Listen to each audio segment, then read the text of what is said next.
cheat code. Hello, world. Welcome to Pickleball Cheat Code, the show for competitive pickleball players who want to level up their game. We focus on advanced strategies for experienced players, stuff only the pros really know. I'm Brodie Smith. I'm a 5.5 plus level player and a coach, and I'm here with our co-host, Tanner Tomasi. Hey, everyone. Tanner, as you all know, is a 6.0 plus rated APP gold medalist. Today, we're covering how to read your opponents like a pro. And then at the end of the episode, we will be chatting about reading. Yeah, we're going to be talking about reading. I'm looking forward to it. A little more to come on that. And if you've done anything to improve your game, share the show with your pickleball community. I asked you true or false last time. I'm going to do it again. Pickleball is like chess, not checkers. True or false? True. Let's go.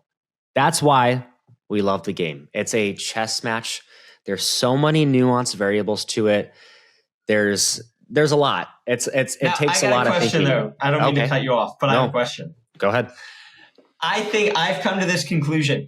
Everybody, any sport that they ever play and they're good at it, they always all say it's chess, not checkers. Oh, it's a game of chess. I'm not saying you, but literally every sport to ever exist in the world, that's what everybody says, no matter the sport. Right? That's fair. You're not wrong. But I know what you're saying, and I agree. But it's for every sport. I have to say, I'm obviously a little biased towards pickleball. I mean, I grew up playing basketball my whole life, and a lot of other sports. Pickleball is more like chess than any other sport that I've ever played. What about basketball? Way more like chess. Basketball, you're relying on a lot more of your athletic abilities. Way more like chess or checkers?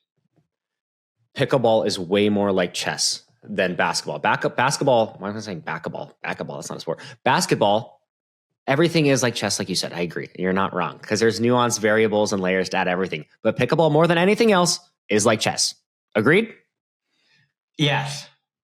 You don't have to agree if you don't want to. I agree. Okay. Cool. So, pickleball, players can be either extremely tricky, fancy, throwing in lots of moves, lots of fakes, or they can be extremely predictable. Obviously, the higher level that you play and the higher that you go, it's really hard to read people. And the thing is, reading your opponent is the most important thing that separates a decent player to a great player. I feel like the higher level you go, people can just start reading people like books when they're playing lower level, for example. And then that's when things turn into more of that chess style match, a little bit more rock, paper, scissors, so to speak, which is why I love the game. So, Tanner, what are some key things that you do to stay one step ahead in a match to read your opponents and set yourself up for success? So one thing that actually Hayden Patrick taught me that it's so good, and I've been working on this every day or every time since, he says, like, when you're dinking with your opponents, you could kind of like read what pattern they're in right away. So to give a little backstory, I was playing me and Richard, my men's doubles partner, versus Hayden. I don't even know who the fourth person was. I think just like one of our friends. It's disrespectful. And okay. Yeah. And so Richard was dinking like 2 balls out wide and 1 ball to the middle, like consistently. Like that's what he was doing. And Hayden was like handling the one out wide. And then the second those two were hit out wide, he was just already positioning himself to the middle and then taking the ball out of the air and dictating the rally. So I think being able to like realize that stuff, what your opponent's tendencies are, and you move into position before they hit the ball gives you a huge advantage that a lot of people don't realize. Always thinking and always trying to find those little things makes such a difference, because if he's there anticipating that middle ball, which is crazy that he sees that fast, I mean, it changes the whole dynamic of a match, especially getting an early lead, which is so important in pickleball. How do you discover player tendencies, and like how long does it take you to do that within a match? Like, what are you looking for to dig that out right away? Is it just placement patterns? Like, what are your key indicators? I would say I could pick it up pretty quickly depending on who I'm playing against, and then you can kind of put together like a scouting report so you play them in the future. So for instance, like prime example, if somebody doesn't have a two-handed backhand dink, you can cheat, assuming I'm playing the right, My partner's on the left, I'm on the right. So the opponent in front of me, most patterns go left to left. So if the person in front of me, the opponent, doesn't have a two-handed backhand dink and they only slice the ball, that tells me that if the ball bounces, if my partner hits the ball and it bounces to that guy's backhand, there's not going to be like a threat or anything. So what I would do is the second I see that it bounces, I'm actually going to position myself more to the middle of the court because I know he can't go down my line with an attack. And if he tries to bail out to the middle, I'll be able to attack it. That's key. I like that. What are some other tendencies that you're looking for besides that? Obviously looking for the backhand dink out of the air. Is there anything else that you're keeping an eye out for? I mean, that's a pretty clear one, but it's yeah. Fun. This is a more advanced one for tendencies, and this is just for most players, but especially like this is a prime example. So let's say the left to left side players are dinking, they're dinking. If my partner hits an aggressive dink cross court to the opponent's inside foot, 9 times out of 10, the opponent will try to redirect that ball from the middle, aggressively dink to their inside foot, down my line. So the second I see my partner, so Richard, hits an aggressive two-handed dink to the middle of the court, I can jump for the ernie and assume that they're going to try to go down the line. And that's one that you'll see all like left-siders do. That is a great bailout. I feel like ernieing too is one of the key things to look for in terms of being a smart player and reading tendencies. If you're not reading tendencies and analyzing the little details, you're not going to find the ernie opportunities. If you realize you're not earning that much in a match, it's because you're not thinking that much. Ernies don't come from just being athletic and just doing a well-timed jump. It's more so, I think an ernie is more so about being smart while you're playing and trying to reading it. Yeah. Yeah, it's way more about that because you can literally walk around the corner and hit an ernie easily if you just know where the next ball is going to be. You don't have to hit some crazy jump. You can just walk there, plant, and hit it. I did a couple last time I was playing too. Yeah, the ernie requires you to think 2 steps ahead. So you have to see which ball you or your partner's hitting, and then you have to think of the follow-up shot that the opponent's hitting. So you have to be 2 steps ahead in order to hit a successful ernie against good players. For match preparation, you were saying this earlier, knowing tendencies, like do you have like a mental list of some of these other pro players that you go against and like all their tendencies? Like, okay, I know XYZ. Like, Are you watching film? Are you just like not watching film, but like just staying involved in the game, just watching a lot of these pro matches? I bet that helps. Yeah, I think I've seen the players play enough. Maybe not on the PPA side because I don't watch that as much. But for the APP, I feel like I know all the players. Mixed, not as much just because I haven't done as well in mixed. But in men's, pretty much like any player on the APP that is like quarterfinals and beyond, I feel like I could come up with a pretty good game plan on how to play against them. And I'm sure for the PPA guys, they have that for everyone, no doubt. Exactly. And you play against each other so often. Yeah, and then it turns even more into a mental battle than anything else. Let's say me and you are going to play against each other. What would you do to stay one step ahead against me? Like, what would your strategy be to be, having that mental edge over me based off what you've seen? What I would do, I think, against you is I think I would hold a few dinks if I got into my forehand, dink them, and then eventually when the time's right, I would speed it up across your body where you couldn't get the pancake. Like where you get jammed like here. You know what I mean? Yeah. I feel like that's where I would do. I'd like hold it, really dink it so you're here, and then see, I've never even played you, but I know that's your thing. I know that would work. The thing that sucks is that would work, and that drives me nuts that you just know that right away of having that combo. Okay, now I need to change up my strategy for when we play next.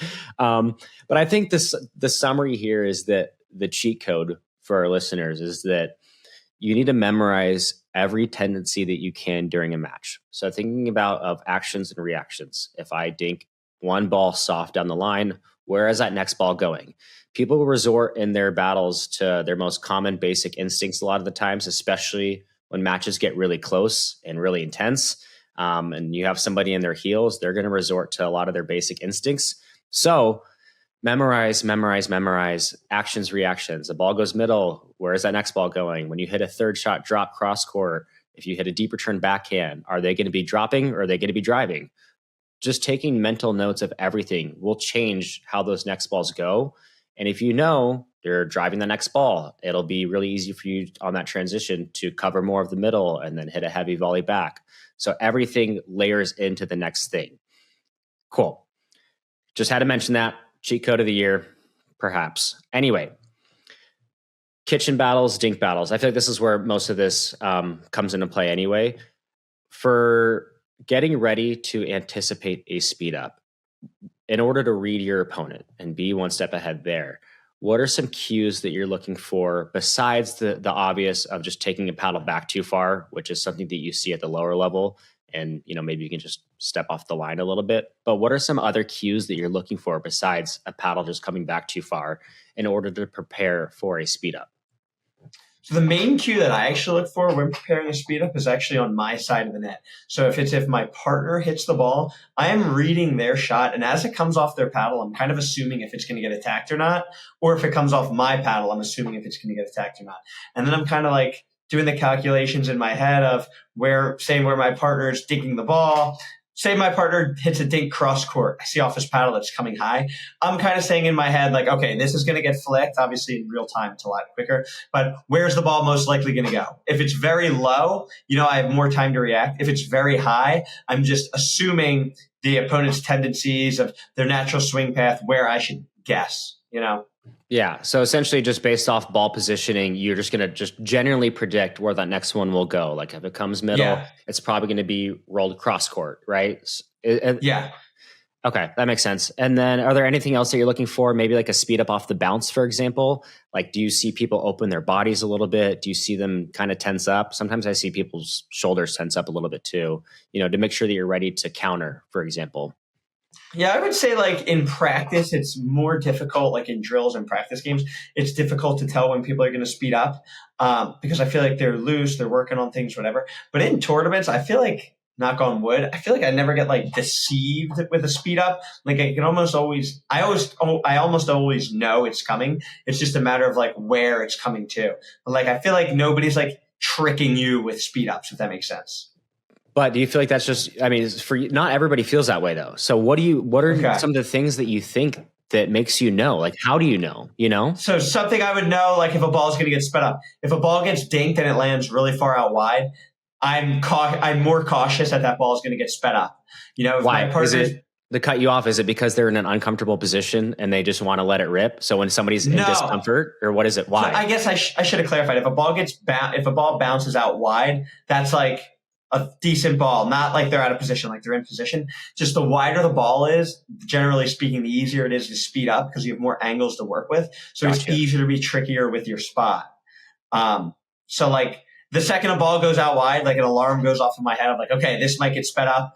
The height of the ball is like the biggest thing. Like I would say like not like opponents' tendencies. It's more or less like if I were to hit this ball or if this ball were hit to me and I were to speed it up, would I be able to make it in the court? Like I'm kind of thinking if I were hitting that shot, if it's at the guy's shins and he's hitting it, I wouldn't be able to make that. So I'm going to let it go. Or just be paddle tip up and get in that scorpion position, right? Yeah. It's all about that teeter-totter level play too. Is like if the ball's flat, get ready, paddle position flat. If the ball's low and you think they might flick it, like squat down, put your booty on the ground and get ready to scorpion. So all those little things of watching, like you said, I think it's about putting yourself in the opponent's shoe a lot of the times and figuring out like if I were them, would I be hitting this ball? And most often you and your opponent will be kind of thinking the same thing when you're trying to act like you're on offense too.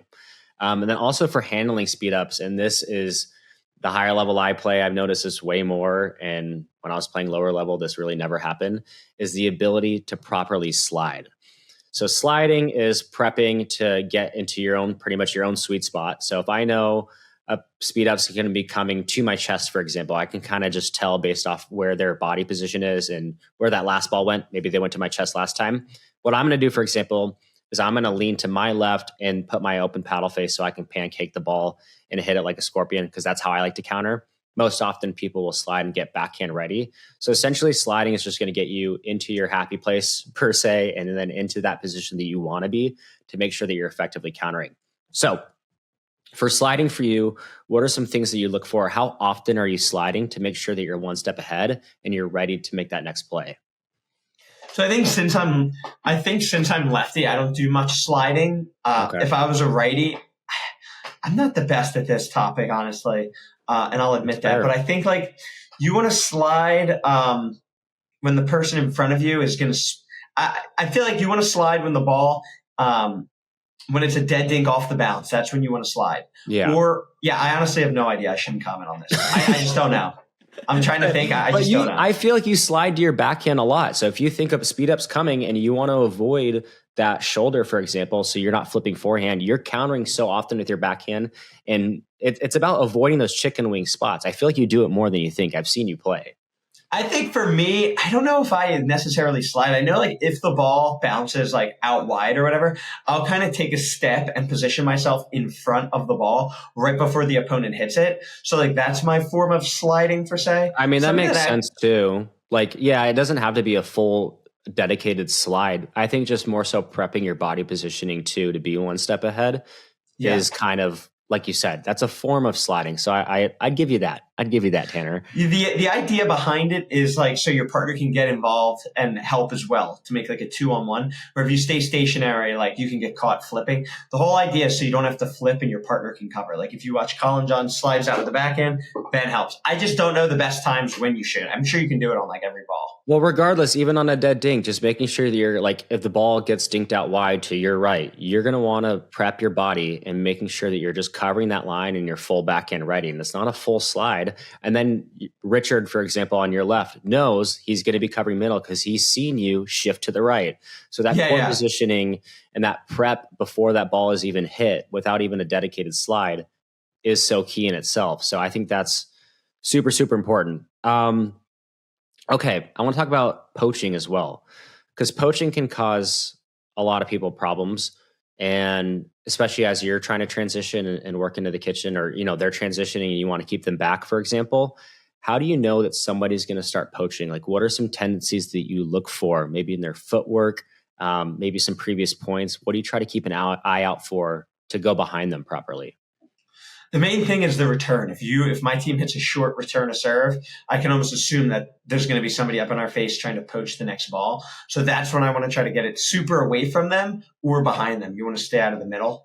But besides that, just like you can see their tendencies throughout the game. Like, are they crashing hard on third shots? Even if they're not good, they're probably just going to be up there then every time. If they're a smart player, they'll pick and choose when they go to kind of catch us off guard. If somebody just crashes every time, it's not going to really, like, you'll be able to handle it much easier. True.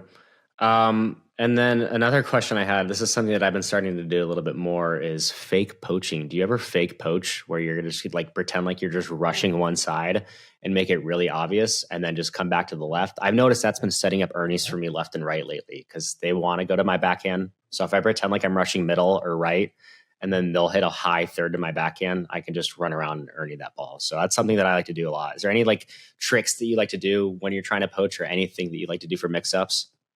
That's an interesting topic. I think maybe if I get like one or two successful poaches, I'll say to my partner, like, I'm not going to go on this next one. So then like you said, I'll make it look like I'm going to go, and then I hold off on my side, and then the ball gets hit right to me where I'm in control. Whereas if I would have went, they would have been able to go behind me. So that fine line of playing mind games and baiting your opponents can go a long way. Yeah. And then speaking of the mind games of baiting too, and some players do this way better than others, is when you're transitioning, some players will just calmly, briskly transition. And then some players are constantly rushing to the net. The best players have a little bit of a combination of knowing when to charge and when to rush versus when to creep and transition slowly. Obviously, being able to creep and transition slowly is the best thing just for the longevity of a match.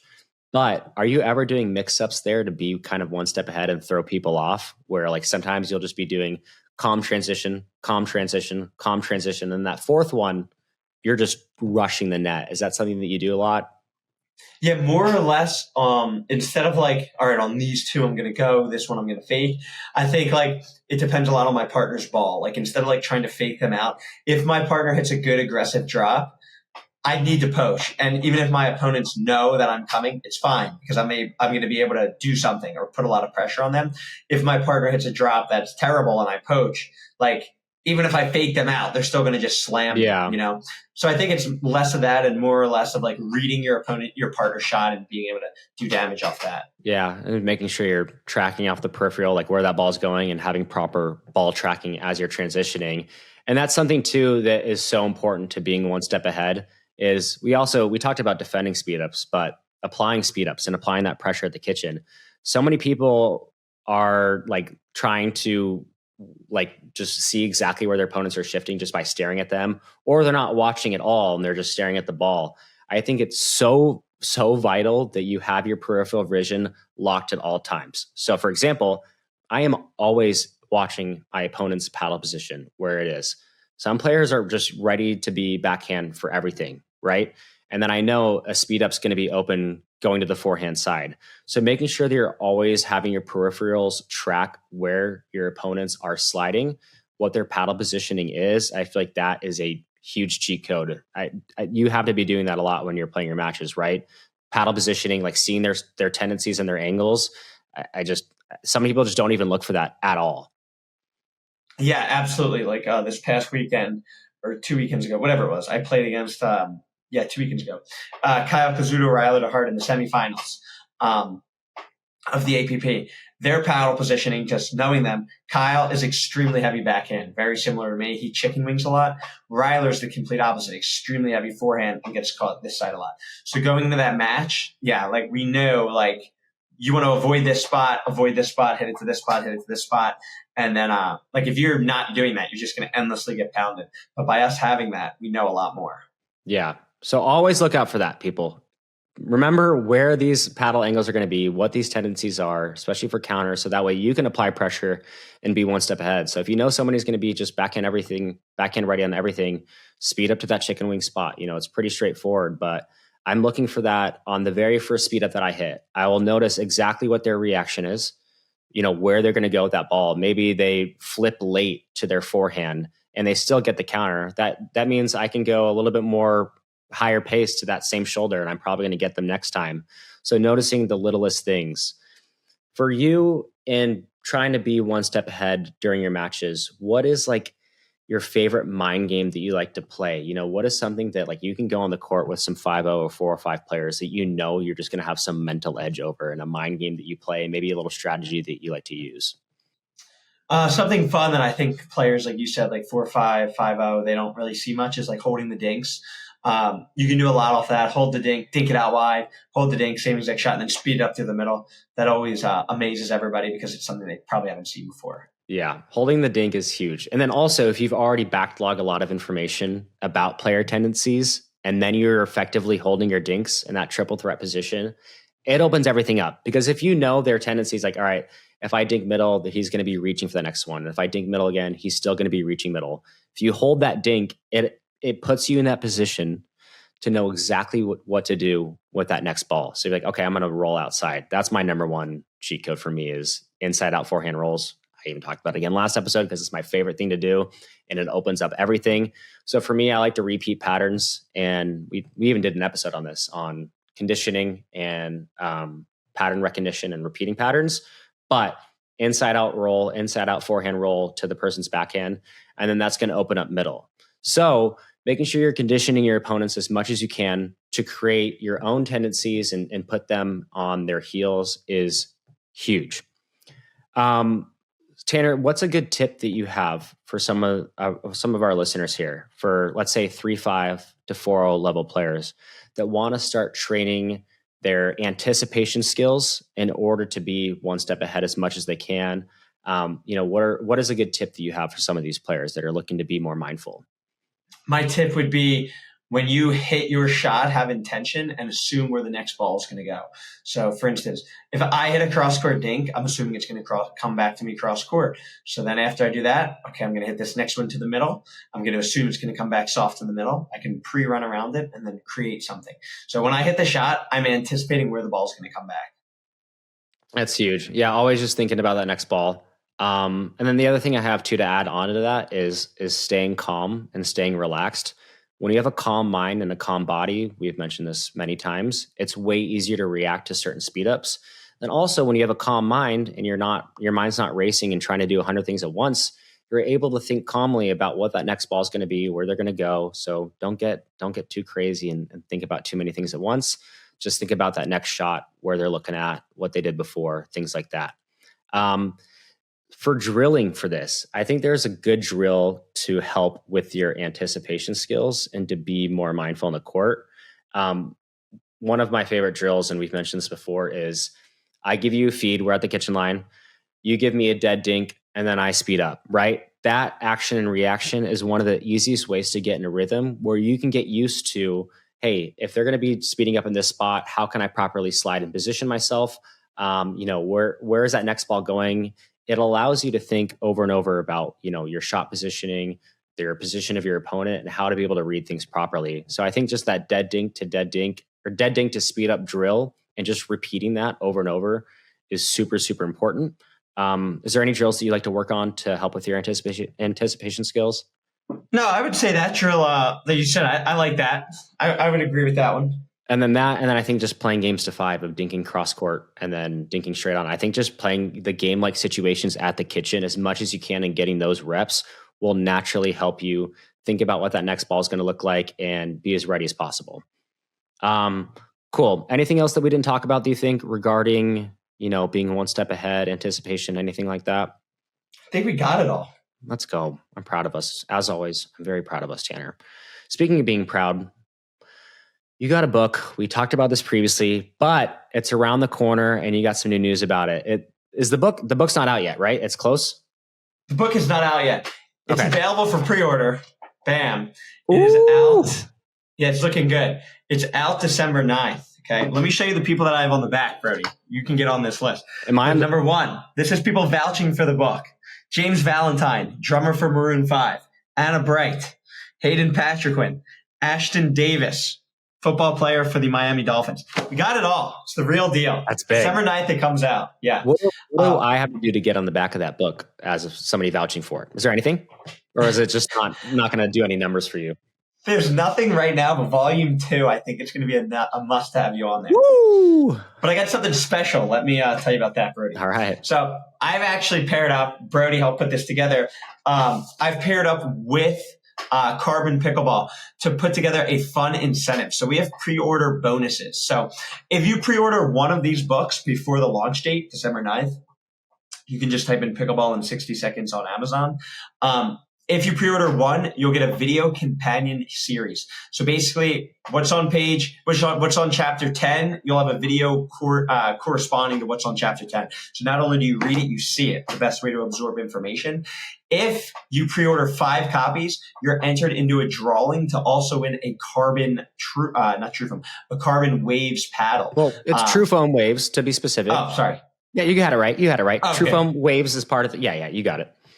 Yeah, so basically, if you pre-order 5, you get special incentives. You're teamed up with Carbon. If you pre-order 10, you get special incentives. You can win a video call with me. You can also win more stuff from Carbon.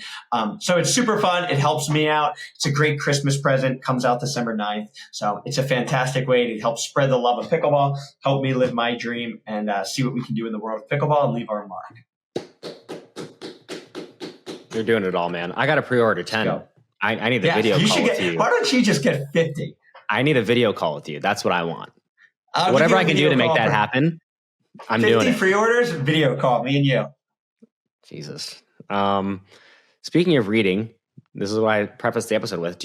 Are you a reader at all, or is this the only book you've ever read? This might be the only book you've ever read. That's my guess. Or maybe you're a big reader. I don't know. You tell me. I actually I'm a big reader, but I actually do audiobooks. I'll be coming out with an audiobook for this. Nice. Actual in-person, long nonfiction books. Like I like books about business, like self-development, stuff like that. So I like listening to that while I'm doing something driving. My attention is not good to sit there and read a book like that. But this has pictures and it's like minutes long chapters. Like you're supposed to read it in under 60 seconds. So like this is a book I would read. Good for the modern day attention span book. That's what I like about it. Okay. Look at you, always leveling up, always working on the business books. Like, look at you. Is that Tanner? You're a step ahead of the game. I love it. All right. Well, I'm going to listen to some more audiobooks, and then I cannot wait to get that book in my hands. I will be pre-ordering as soon as we hang up. I'm not joking. I promise I will. Oh, thanks. All right. Good chatting.